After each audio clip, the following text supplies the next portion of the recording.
Hey guys, welcome to ডয়ার reviews. তো এখন আমরা কথা বলবো সিনেমার স্ট্রাকচার নিয়ে, বা সিনেমা কী করে বানানো হয়, তারা কী মেথড ফলো করে একটা গল্প লেখার জন্য বা একটা সিনেমা বানানোর জন্য, সেটা নিয়ে। তো হাই, আমি ধ্রুব, ওয়েলকাম টু ডয়ার রিভিউজ। Let's start. এবার প্রথমেই যদি বলি যে সিনেমা বা গল্প, ভালো কোনো গল্প, সেটা একটা কিন্তু ছক থাকে।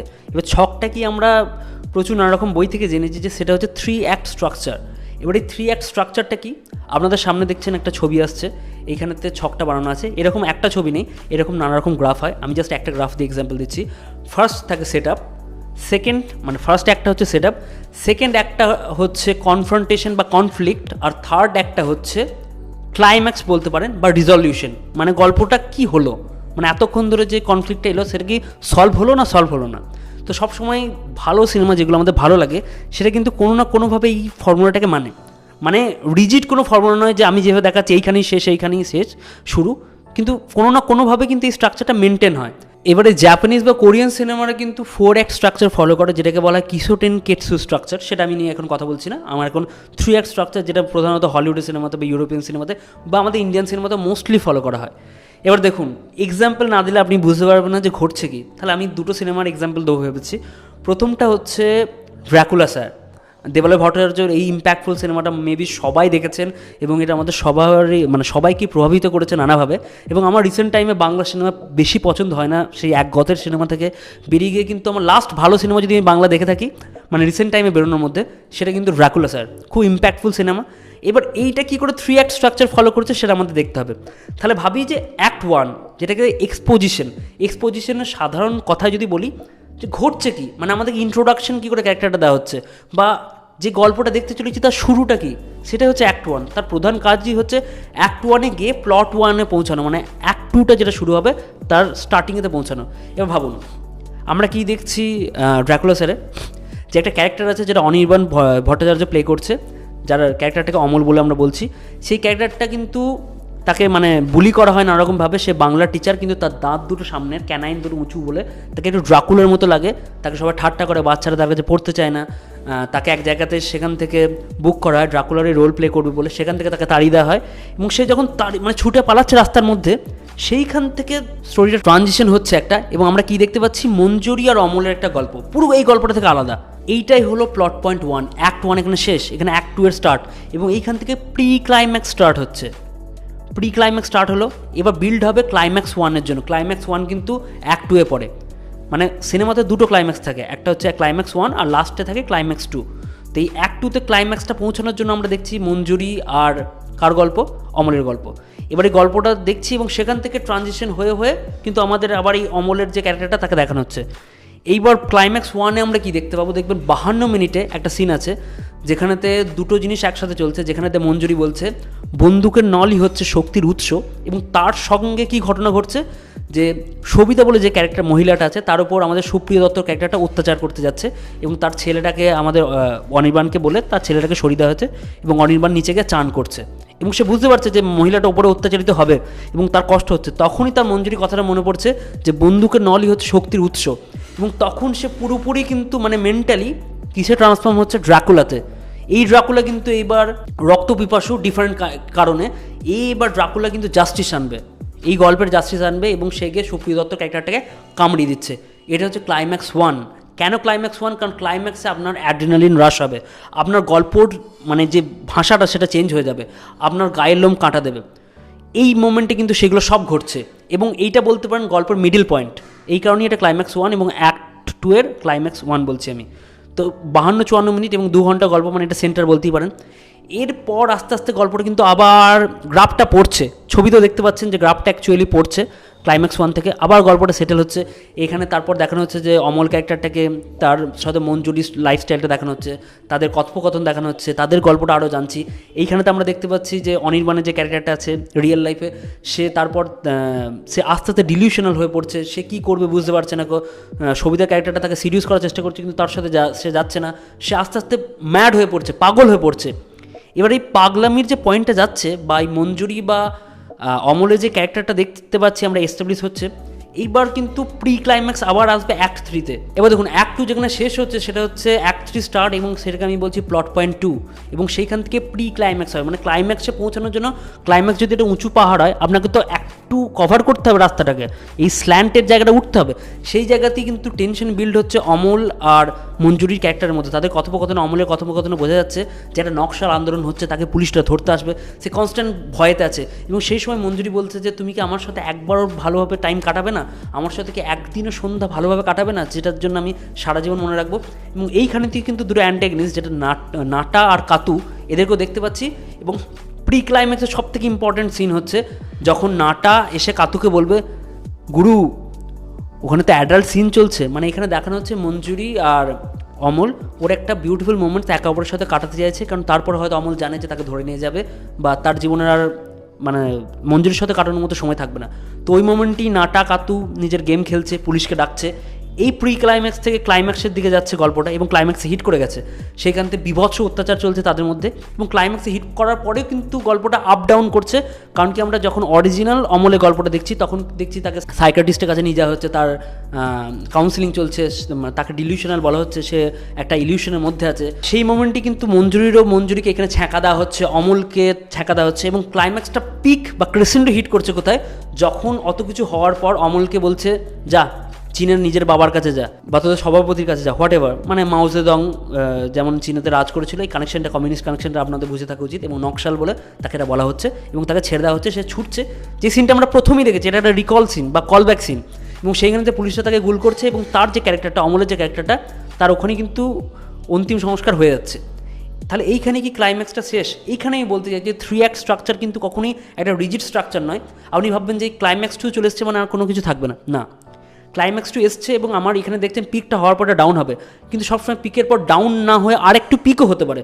এবং এই পিকটা হওয়ার পর দেখবেন একটু ডাউন হচ্ছে, সাইকিয়াট্রিস্টের কাছে অমলের চেক আপ চলছে, তাকে বলা হচ্ছে যে তুমি ডিলিউশনে ছিলে, সে নিজের মস্তিষ্ককে ঠিক করছে, সে আবার বাড়ি ফিরছে। তখন সে সবিতার ক্যারেক্টারটার সাথে অন্যজনের সম্পর্ক দেখছে, তার মাথা আরও খারাপ হয়ে যাচ্ছে, সে আবার ড্র্যাকুলার ড্রেস পরছে এবং রাস্তায় ছুটে বেড়াচ্ছে। এবং তারপর সে একটা জায়গায় গিয়ে বসে পড়ছে যেখানেতে সে মঞ্জুরির বাড়ি খুঁজছে। মানে মঞ্জুরির যে এক্স্যাক্ট যে বাড়িটা, সেটা কিন্তু সে কনস্ট্যান্ট তখনও খোঁজা শেষ করেনি। এইবার ক্লাইম্যাক্সের 3 থাকা উচিত নয়, স্টিল ক্লাইম্যাক্স 2 এর কিন্তু একটা আভাস এখনও আছে গল্পের এন্ডে। কী হবে, যখন সে সেই ক্যারেক্টারটা বা অমল ক্যারেক্টারটা একটা বাড়িতে যাচ্ছে, এবং তার আগে কিন্তু সে জেনে গেছে যে অমল ক্যারেক্টারটা এক্সিস্টই করে না। মানে যার কাছ থেকে সে গল্পটা শুনেছিল যে অমল ক্যারেক্টারটা এক্সিস্ট করে না, সে পুলিশের কাছে ধরা পড়ে সব কাহিনী বলে দিয়েছিল, অমল ক্যারেক্টারটা মরেইনি। তারপরে তো সে জেনে যাওয়া উচিত, মানে গল্পটা থিতিয়ে যাওয়া উচিত, রিজলিউশন হয়ে গেছে গল্পর। কিন্তু অ্যাকচুয়ালি রিজলিউশন হয়নি, কারণ সেই ক্যারেক্টারটা আবার একটা বাড়িতে যাচ্ছে। সেইখানে কি দেখতে পাচ্ছে, একটা ছবি আছে, ছবির মধ্যে নবদম্পতির যেমন ছবি হয়, ওই পাঞ্জাবি পরে গয়না পরে, ওইরকম একটা ছবি আছে। তাহলে এই ছবিটা কি সত্যি? না, ছবিটা সত্যি নয়। এইখানে বোঝানো যাচ্ছে, ডিরেক্টর বোঝাতে যাচ্ছে যে ক্যারেক্টারটা কিন্তু ডিলিউশন থেকে বেরোচ্ছে না, অনেকটা ফাইট ক্লাবের মতো। মানে বুঝে গেছে যে এ নিজের মস্তিষ্কতে বাস করে, কিন্তু বা শাটার আইল্যান্ডের মতো। শাটার আইল্যান্ডের ক্যারেক্টারটা জানে যে সে কিন্তু সব ডিলিউশনালি সে দেখছে, কিন্তু সে অ্যাকচুয়াল ট্রুথটাকে দেখতে চায় না। এবং আমাদের এই অনির্বাণের ক্যারেক্টার বা অমলের ক্যারেক্টার, সে কিন্তু অ্যাকচুয়াল ট্রুথকে দেখতে চায় না, সে নিজের মনেতে কিন্তু এরকম বুনতেই থাকে। সে আবার বুনলো লাস্টে কি, যে সেই ছবিতে যে আচ্ছা তারা তো এক্সিস্ট করে, তারা তো মঞ্জুরি ছিল। সে জানে মঞ্জুরি নেই, তবুও যেহেতু তার পৃথিবী তাকে গোটা বুলি করা হয়, সে পৃথিবীতে অ্যাকসেপ্টেড হয় না, সেই কারণেই তার মাইন্ড কিন্তু কনস্ট্যান্টলি একটা রিয়ালিটি থেকে দূরে ফ্যাব্রিকেট করেই চললো কোনো না কোনো এক্সটার্নাল রিয়ালিটি। এবং এইখানেতে সিনেমাটা শেষ হচ্ছে, এবং এইখানে সিনেমাটা শেষ হয়েও যেন না শেষ হওয়ার যে ভাবটা, একেই কিন্তু আমি ক্লাইম্যাক্স 3ও বলতে পারি। প্রত্যেকটা সিনেমাতে ক্লাইম্যাক্স 3 থাকে না। এবার এই সিনেমাটা নিয়ে আমি কেন ডিফাইন করলাম, কারণ অনেকজনের মতে এই ড্র্যাকুলা স্যার বা ক্রিস্টোফার নোলানের অনেক সিনেমা, ইনসেপশন, এই ধরনের সিনেমা নাকি 3 স্ট্রাকচার ফলো করে না। না, সব সিনেমায় 3 স্ট্রাকচার বা 4 স্ট্রাকচার থাকে, শুধু ডিরেক্টর নিজের মতো করে ওটাকে ইউজ করে। মানে আমি যে গ্রাফটা দেখলাম, আপনি ভাববেন মিড পয়েন্টই হয়তো ক্লাইম্যাক্স 2 আসবে, সবসময় মিড পয়েন্টই যে ক্লাইম্যাক্স 2 আসবে তার কোনো মানে নেই। তার একটু আগে আসতে পারে, তার একটু পরে আসতে পারে, দুটো ক্লাইম্যাক্সের জায়গায় 3টে ক্লাইম্যাক্স থাকতে পারে, কিন্তু স্ট্রাকচার কিন্তু সেই একই থাকছে, 3 স্ট্রাকচারই থাকছে। এবার আরেকটা সিনেমা নিয়ে কথা বলবো, সেটা রিসেন্ট খুব বেরিয়েছে, দশম অবতার নিয়ে। দশম অবতার নিয়ে বললে খুব তাড়াতাড়ি বুঝতে পারবেন। প্রথমে অ্যাক্ট 1-এ কী জানি, আমরা গল্পটার ব্যাপারে জানবো। তো গল্পটার ব্যাপারে আমাদের কাকে কাকে জানতে হবে, মেন দুটো ক্যারেক্টার প্রোটাগনিস্ট, পদ্মার আর প্রবীরবাবু। পদ্মার আর প্রবীরবাবুর কথোপকথন অ্যাক্ট 1-এ দেখিয়ে দেওয়া হচ্ছে। 40-50 মিনিটের মধ্যে ওদের যে ডায়লগ থ্রো করা, ওদের যে গালাগাল দেওয়া, ওদের যে হিউমার সেন্স, ওদের মধ্যে যে বন্ডিং, পুরোটা আমরা জেনে যাচ্ছি এবং আমাদের খুব ইন্টারেস্টিং লাগছে। আমার মনে হয় দর্শকের মধ্যে সবথেকে মানে পাওয়ারফুল মোমেন্ট হচ্ছে অ্যাক্ট 1, এস্টাবলিশ করা ক্যারেক্টারগুলোকে, তাদের মধ্যে যে বন্ডটা তৈরি করা, সেটা কিন্তু সৃজিত খুব ভালোভাবে করেছে। অ্যাক্ট 2 এতে কী দেখতে পাচ্ছি, যিশু যে ক্যারেক্টারটা, সে কেন খুন করছে, তাকে ধরা, এই জার্নিটা আমরা অ্যাক্ট 2তে দেখতে পাচ্ছি এবং অ্যাক্ট 2 এর ক্রিসেন্টো কোথায় হিট করছে বা গ্রাফ কোথায় হাইস্ট হিট করছে বা ক্লাইম্যাক্স 1 কোথায় আসছে। ক্লাইম্যাক্স 1 আসছে যখন যিশু ধরে নিয়েছে সবাইকে এবং মানে পদ্মারকে আর আমাদের অনির্বাণের ক্যারেক্টারটাকে হাত বেঁধে রেখে দিয়েছে এবং তারপর তো তারা যিশুকে একটা গুলি করে দিচ্ছে এবং এইখানে কিন্তু ক্লাইম্যাক্স 1, এটা ক্লাইম্যাক্স 2 নয়, এটা কিন্তু খুব ইন্টারেস্টিংলি ক্লাইম্যাক্স 1টাকে অনেক পেছনে ঠেলে দিয়েছে সৃজিত। ক্লাইম্যাক্স 1 কিন্তু একবারে মিড পয়েন্টে আসা উচিত, কিন্তু কি ক্লাইম্যাক্স 1 মিড পয়েন্টে আসছে না।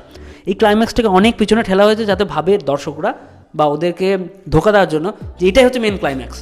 এবং ক্লাইম্যাক্স 2টাকে বা অ্যাক্ট 3টাকে সে কিন্তু একবারে লাস্টের কয়েক মিনিটের জন্য বাঁচিয়ে রেখেছে। এবার অ্যাক্ট 3তে আমরা ঢুকলাম।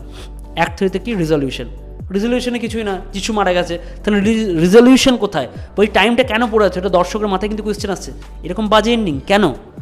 এইখানেই আমরা দেখতে পাচ্ছি যে তাদের স্টোরিটা বলা হচ্ছে। এখানে আমরা দেখতে পাচ্ছি যে সব ঠিকঠাক হয়ে গেছে, প্রবীরবাবু নিজের জায়গায় আছে, আমাদের জয়া আহসানকে নিয়ে আমাদের পদ্মার ঘুরতে গেছে, তার লাইফ একটু সেটেল হয়ে গেছে। এটা হচ্ছে প্রি ক্লাইম্যাক্স। এবার ক্লাইম্যাক্সে হিট করার আগে একটা প্রবীরবাবু ইয়েকে কল করছে, পদ্মারকে কল করছে একটা জিনিস জানানোর জন্য। সেইখান থেকে পদ্মারের মাথাতেও কিন্তু কিছু চলছে, কনস্ট্যান্টলি একটা ঘটনা চলছে, না কিছু ম্যাচ করছে না, কিছু একটা হচ্ছে যেটা মিস করছি, কনস্ট্যান্টলি মিস করছি। কী মিস করছে, তখন তার মনেতে যা যা চলছে এবং তারপর জয়া আহসানের কাছে যেভাবে সে পৌঁছাচ্ছে সেইটা পুরোটাই প্রি ক্লাইম্যাক্স। তাহলে ক্রিসেন্ডোটা কোথায় হিট করছে, যখন জয়া আহসান খাদের দিকে হাঁটছে এবং সেখান থেকে ঝাঁপ মারছে, এটা হচ্ছে হিট করা ক্রিসেন্ডো, একবারে গ্রাফের পিক হিট করছে। এই ইমোশনটা সব থেকে বেশি পাওয়ারফুল ইমোশন। কিন্তু তারপরে সৃজিত যেভাবে জয়া আহসানের পড়াটা দেখিয়েছে সেটা একবারই পছন্দ হয়নি, খুব গিমিকি লেগেছে, খুব চাইল্ডিশ লেগেছে। সেই কারণে ইমোশনটা যতটা হিট করা উচিত সেটা করেনি। কিন্তু এটা হচ্ছে ক্লাইম্যাক্স 2 এবং ক্লাইম্যাক্স 2টা পর তো আবার গ্রাফটা ফল করা উচিত, কিন্তু গ্রাফটা ফল করছে না, জাস্ট একটা কনভারসেশনের মধ্যে শেষ হচ্ছে। কারণ কি, এই গ্রাফ যেটা দেখছেন, এই গ্রাফটাই সব কিছু নয় বা স্ট্রাকচারটা রিজিড নয়, আমি যেভাবে গ্রাফটা দেখাচ্ছি সেটাই নয়। ক্লাইম্যাক্স 2তে গিয়ে একবারে ডিরেক্টর মন করলে ওইখানেই এন্ড করতে পারে। এবার আরেকটা এক্সাম্পল দিচ্ছি যে 3টে স্ট্রাকচারের সিনেমা মানেই সবসময় এক্সপোজিশন দিয়ে স্লোভাবে গ্রাফটা শুরু হবে, তারপর গিয়ে ক্রিসেন্টো হিট করবে, তারপর গিয়ে ক্লাইম্যাক্স 1 আসবে, সেটাও না হতে পারে। তার একটা এক্সাম্পল হচ্ছে এথেনা বলে সিনেমাটা। এথেনা যদি আপনি দেখে থাকেন, সেটা 1 ঘন্টা 38 মিনিটের সিনেমা, সেটা মনে হবে ক্লাইম্যাক্স থেকেই শুরু হচ্ছে, মানে গোটা গল্পটাই মনে হবে ক্লাইম্যাক্স থেকে স্টার্ট হচ্ছে। এবার ওই পেসের সিনেমাকেও কিন্তু আমি 3 অ্যাক্ট স্ট্রাকচারে ভাঙতে পারেন। প্রথমেই একটা স্পাইক দিয়ে ওপরে হিট হচ্ছে, তারপর থেকে কিন্তু আস্তে আস্তে নামছে গ্রাফটা। ওই মোমেন্টই প্লট পয়েন্ট 1টা আসছে যে আমাদের বিরুদ্ধে ওই দুটো ভাইকে জানানো হচ্ছে, প্রথম ভাইটাকে, দ্বিতীয় ভাইটাকে, ফ্রান্সের ওই কলোনিটাতে প্রবলেম কী হচ্ছে, ওরা কেন প্রোটেস্ট করছে পুলিশের বিরুদ্ধে। তারপর ক্লাইম্যাক্স 1 হিট হচ্ছে যখন পুলিশ অফিসারটা ওইখানে হারিয়ে যাচ্ছে ওই কলোনির মধ্যে এবং তারপর থেকে পুলিশ অফিসারটাকে যেভাবে চেজ করা হচ্ছে। ক্লাইম্যাক্স 2 কখন হিট হচ্ছে, যখন তার ভাই মারা যাচ্ছে এবং তারপর দাদারা যখন ওই জায়গাটা নিয়ে নিচ্ছে এবং তারপর কিন্তু ক্লাইম্যাক্স 2 এর পর যে ঘটনাটা আছে, যে বম ব্লাস্ট হবে, এন্ডিংটা ভালো হয়নি Athena. Still Athena is a one of the best cinema of 2022, মানে বিভৎস সিনেমা। ওরকম সিনেমা খুব কম তৈরি হয়, কারণ কি আপনি দেখে ভাববেন এ তো কোনো এক্সপোজিশন নেই, ক্যারেক্টার ইন্ট্রোডাকশন নেই, ডাইরেক্ট ক্লাইম্যাক্স হিট করছে। এটা একটা টেকনিক, এই টেকনিকটা দেখে কিন্তু আপনি 3 স্ট্রাকচার ভাঙতে পারছেন তা না। গ্রাফটা জাস্ট নিচে থেকে শুরু না হয়, ওপর থেকে শুরু হয়ে আবার ক্লাইম্যাক্সে পৌঁছাচ্ছে। তো এই ছিল আমার 3 অ্যাক্ট স্ট্রাকচার, গল্পতে সেট আপ, গল্পর কনফ্লিক্ট আর গল্পর রিজলিউশন বা সমাধান। এবং বেশিরভাগ সিনেমা আপনি দেখার চেষ্টা করবেন, আপনি ভাববেন কোনো না কোনোভাবে কিন্তু এই 3টে স্ট্রাকচার ফলো হয়। এবার আপনাকে বুঝতে হবে যে সেট আপটা কত দূর করেছে ডিরেক্টর, 2 ঘন্টা ধরে করেছে, 1.5 ঘন্টা করেছে না 8 ঘন্টা করেছে। অ্যাক্ট 2টা কত দূর আছে, ক্লাইম্যাক্স 1টা কখন আসছে, সেটা কি 30 মিনিটে আসছে, 55 মিনিটে আসছে না 1 ঘন্টা 45 মিনিটে আসছে। তো এই জিনিসটা যখন আপনি ধরতে পারবেন, আপনার কিন্তু সিনেমা দেখতে হেভি মজা লাগবে। আর 4 অ্যাক্টের যে স্ট্রাকচারটা আমি বললাম, যেটা জাপানিজ বা কোরিয়ান সিনেমা ফলো করে বা চাইনিজ সিনেমা ফলো করে, সেটা নিয়ে আমি আরেকটা ভিডিওতে বলবো। এবং সেই জিগার থান্ডার XXও কিন্তু 4 একটা স্ট্রাকচার কীভাবে ইউজ হয়েছে সেটা কিন্তু একটা এক্সপ্লেনেশন ভিডিও করব। তো সেটার জন্য আমাদের চ্যানেলটাকে সাবস্ক্রাইব করতে হবে। আর এই ভিডিওটা ভালো লাগলে কমেন্ট করে জানান আপনাদের কেমন লেগেছে, আর লাইক, শেয়ার, সাবস্ক্রাইব তো আপনাদের করতেই হবে। Thank you.